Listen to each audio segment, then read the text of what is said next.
या ये कहें कि पाखंडियों ने बुद्ध अवलोकितेश्वर बुद्ध को ही बदलकर शिव बनाया है।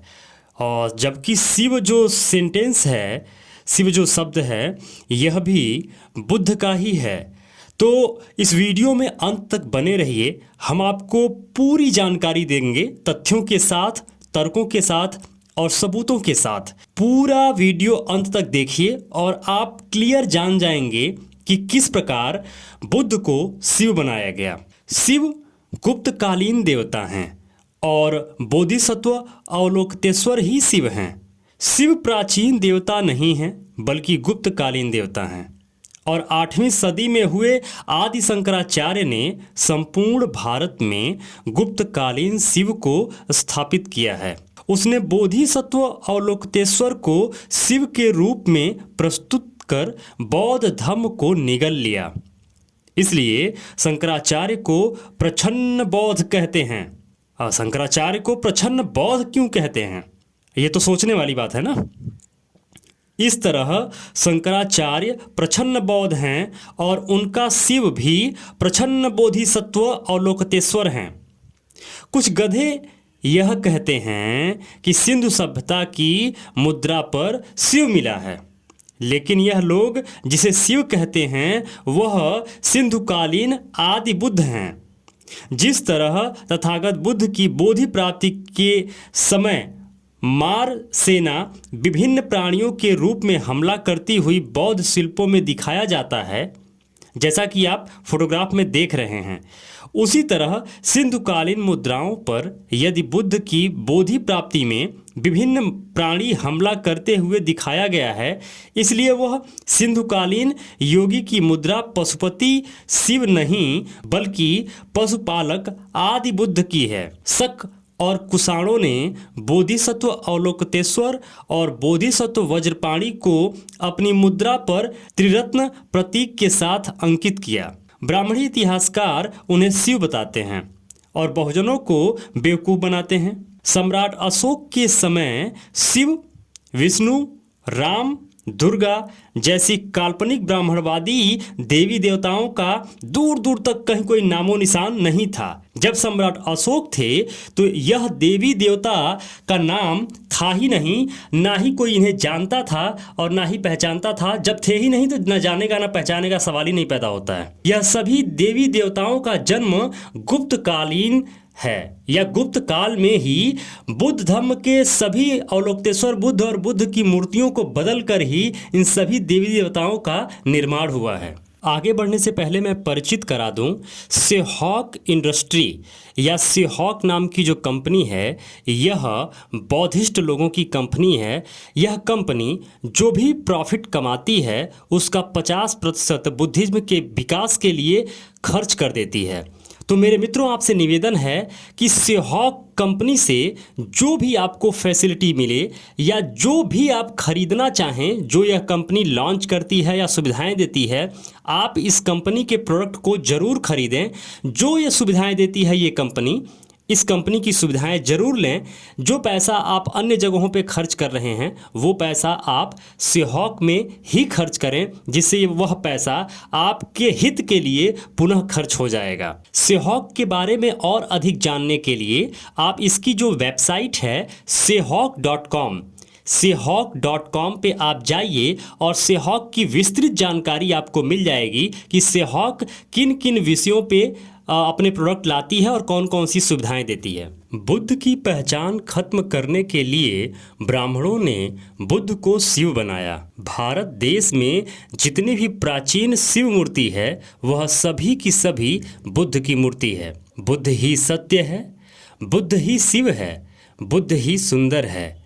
सत्यम शिवम सुंदरम, यह सेंटेंस बुद्ध के लिए ही है। बुद्ध कौन है? बुद्ध ही शिव हैं। महादेव कौन है? देवों के देव महादेव ही तथागत बुद्धा हैं। मंगलकारी शिव कौन है? बुद्ध को ही शिव कहा गया। तथागत गौतम बुद्ध वास्तविक शिव शंभु महादेव हैं। तथागत गौतम बुद्ध को वास्तविक महादेव शिव माना जाता है, जिन्होंने शांति, दुख निवारण, दुख मुक्ति, मार्गदर्शन, ज्ञान प्राप्त करने के लिए राज सिंहासन, राज्य, घर परिवार, पत्नी, पुत्र, मोह छोड़ दिया।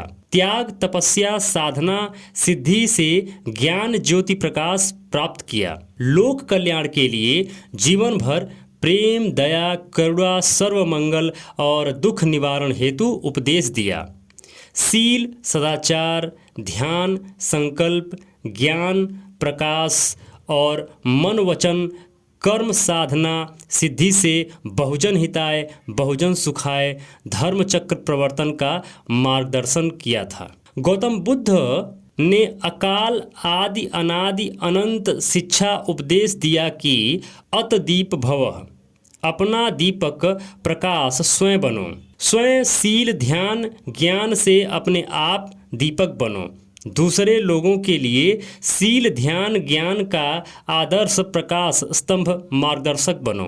आगे बढ़ने से पहले मेरे मित्रों, मैं आपको बताना चाहूँगा कि पाखंडियों ने पूरा जोर लगा दिया है इस चैनल को बंद करवाने के लिए, इस चैनल को डिस्ट्रॉय करने के लिए। तो मेरे मित्रों, बैकअप के लिए हमारा जो मेन चैनल है न्यूज 7 इस चैनल को सर्च करके, या लिंक मैं डिस्क्रिप्शन में डाल दे रहा हूं, इस चैनल को आप सब्सक्राइब कर लीजिए। अगर जिस चैनल को आप देख रहे हैं ये चैनल डैमेज होता है तो आप लगातार वीडियो में या हमारे साथ जुड़े रहेंगे न्यूज 7 पर। तो मेरे मित्रों, डिस्क्रिप्शन में लिंक है, आप जाइए और न्यूज 7 को सब्सक्राइब जरूर कर लीजिए।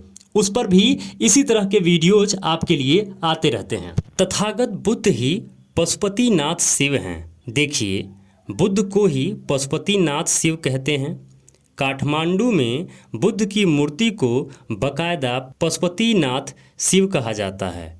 सम्राट अशोक ने काठमांडू में बुद्ध स्तूप बनवाया था, जिसे आजकल पशुपतिनाथ मंदिर कहा जाता है, जिसमें एकदम आईने जैसा सिद्ध होता है कि बुद्ध को ही पशुपति शिव कहते हैं, जिससे यह भी सिद्ध होता है कि बुद्ध को ही शिव बनाया गया है।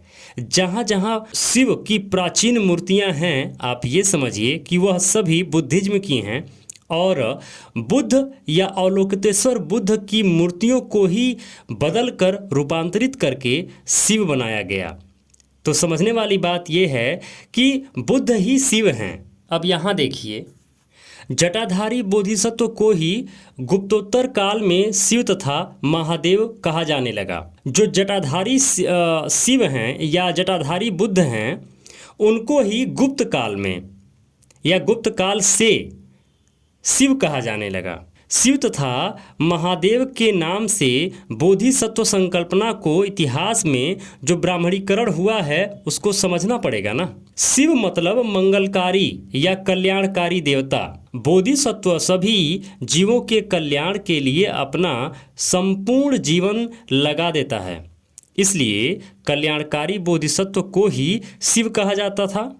जब भारत बुद्ध में था 8वीं शताब्दी से पहले, प्राचीन काल से, वज्रपाणी बोधिसत्व बुराइयों का संहार कर कल्याणकारी धम्म को बढ़ावा देता है, इसलिए दुष्टों के संहारक बोधिसत्व वज्रपाणी को बाद में संहारक शिव कहा जाने लगा। बोधिसत्व अपनी प्रज्ञा से अज्ञान का संहार करता है, तो शिव अपनी तीसरी आँख अर्थात प्रज्ञा से अज्ञान का संहार करता है। इस तरह शिव, शंकर, महादेव वास्तव में बौद्ध धर्म के बोधिसत्व हैं। आगे बढ़ने से पहले एक सूचना मैं आपको और दे देता हूं कि अगर आप